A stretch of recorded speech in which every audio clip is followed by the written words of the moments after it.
নমস্কার বন্ধুরা, প্রিয়াঙ্কার সাথে ডেলি বেলির একটি নতুন পর্বে সবাইকে স্বাগত। আজকে আমি আপনাদের সাথে শেয়ার করব চিকেন আখনি পোলাওয়ের রেসিপি। আর চিকেন আখনি পোলাওয়ের সাথে আমি চিকেন ডাক বাংলো শেয়ার করেছি। এর রেসিপিও খুব তাড়াতাড়ি আমার চ্যানেলে আসতে চলেছে। তো চটপট চলুন এই চিকেন আখনি পোলাও কিভাবে বানায় আমরা দেখে নিই। আর রেসিপি ভালো লাগলে অবশ্যই চ্যানেলটি সাবস্ক্রাইব করবেন এবং আমার পাশে থাকবেন। তাহলে চলুন রান্নাটা শুরু করি। চিকেন আখনি পোলাও বানানোর জন্য এখানে প্রথমে আখনিটা আমি রেডি করব। তার জন্য এখানে 500 গ্রাম চিকেন নিয়ে নিয়েছি। এইবারে দুটো তেজপাতা দিয়ে দেব, দিয়ে দিচ্ছি 1 টিস্পুন আমি গোলমরিচ, 1 টিস্পুন সাদা মরিচ, 1 টেবিল স্পুন মৌরি, দিয়ে দিয়েছি 6 পিস লবঙ্গ, একটা বড় এলাচ, 4 পিস ছোট এলাচ, সামান্য দারচিনি, আর দিয়ে দেব 1 টেবিল স্পুন জিরে আর 1 টেবিল স্পুন ধনে। জিরে ধরে দিয়ে দিয়েছি। এইবার দিয়ে দেব 1 লিটার জল। তারপরে দেব 4 পিস রসুন, হাফ ইঞ্চি আদা আর মিডিয়াম সাইজের একটি পেঁয়াজ কুচি।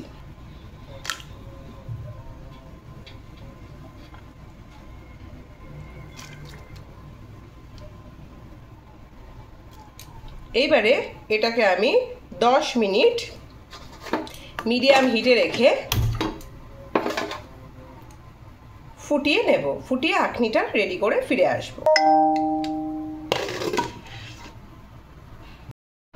10 মিনিট হয়ে গেছে, ঢাকনাটা খুলে নিলাম।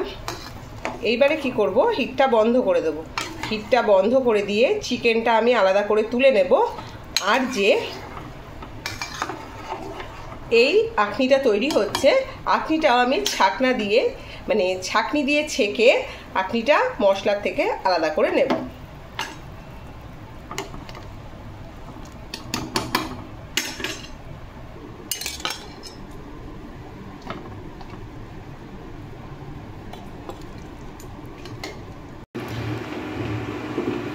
এখানে বেরেস্তা ফ্রাই করে তুলে নিয়ে আর কড়াইতে আমি 50 গ্রাম রিফাইন্ড অয়েল গরম করে নিয়েছি। এইবার 1 টেবিল স্পুন বাটার দিয়ে দেব।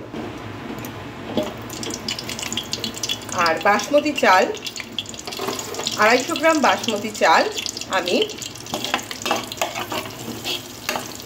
আধ ঘন্টা হয় ভিজিয়ে রেখে দিয়েছি। এইবারে আমি মিডিয়াম সাইজের একটা পেঁয়াজ কুচি অ্যাড করে দেব।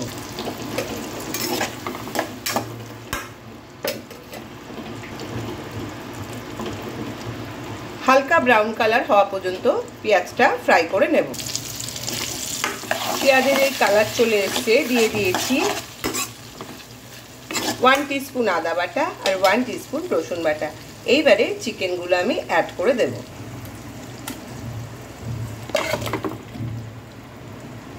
চিকেন দিয়ে দিয়েছি, দিয়ে দেব পরিমাণ মতো লবণ।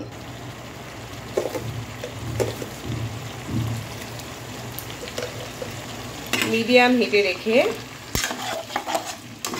5 থেকে 6 মিনিট আমি চিকেনটা মশলার সাথে একটু কষিয়ে নেব।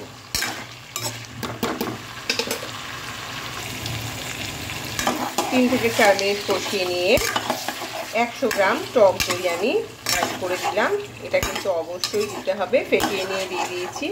এইবার দিয়ে দেবো 1/4 টিস্পুন জায়ফল গুঁড়ো।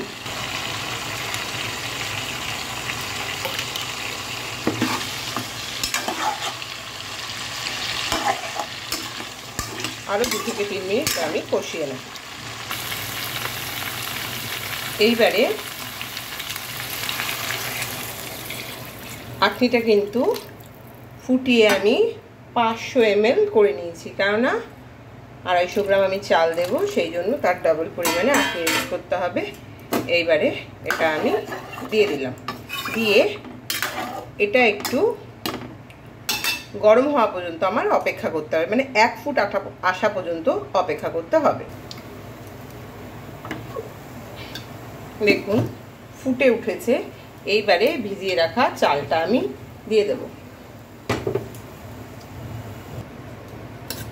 চালটা দিয়ে দিয়েছি। এইবার হাই হিটে প্রথমে এটাকে আমি 5 মিনিট রান্না করব, তারপরে এটা একদম লো হিট করে আমি আরও 10 মিনিটের মতো এটা রান্না করব। আর এক্ষেত্রে আমি একটা বড় পাত্রে দিয়ে দেব, আমার সেক্ষেত্রে মানে নাড়াচাড়া করতে সুবিধা হবে, সেই জন্য আমি একটা বড় পাত্রে এটা ঢেলে দেব। বড় পাত্রে দিয়ে দিয়েছি। এই পর্যায়ে আমি দিয়ে দেব লবণ। আগে কিন্তু আমি লবণ অ্যাড করেছিলাম, তাই খুব বেশি লবণ আমি দিলাম না। আর দিয়ে দেব চেরা কাঁচা লঙ্কা। এইবারে 5 মিনিটের মতো এটা আমি হাই হিটে ফুটিয়ে নেব।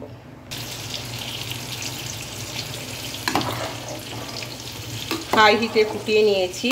এইবার একদম হিট কমিয়ে দিয়ে এটা আমি 10 মিনিটের মতো রান্না করে ফিরে আসব।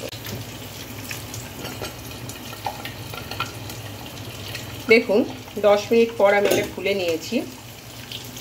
হালকা হাতে একটু মিশিয়ে নেব, একটু জাস্ট উপর নিচ করে নিলাম। সামান্য লবণ লাগবে, তো এই পর্যায়ে আমি সামান্য লবণ অ্যাড করব। এই পর্যায়ে লবণটা অবশ্যই চেক করে নেবেন। এইবারে যেটা করব, যে বেরেস্তাটা রেডি করে রেখেছি সেটা দিয়ে দেব। বেরেস্তাটা উপর দিয়ে দেব। আর দিয়ে দেব সামান্য ঘি।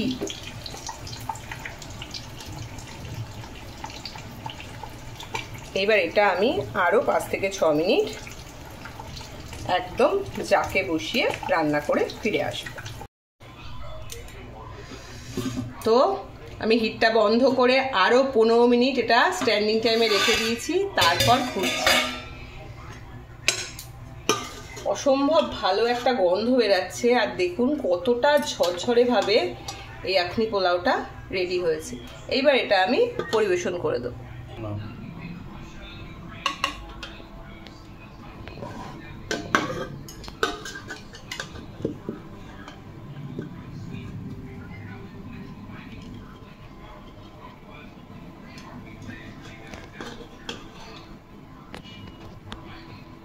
বাড়িতে অবশ্যই ট্রাই করবেন, আর কেমন লাগলো আমাকে অবশ্যই জানাবেন। দেখুন কতটা ঝরঝরে ভাবে এই পোলাওটা কিন্তু রেডি হয়েছে।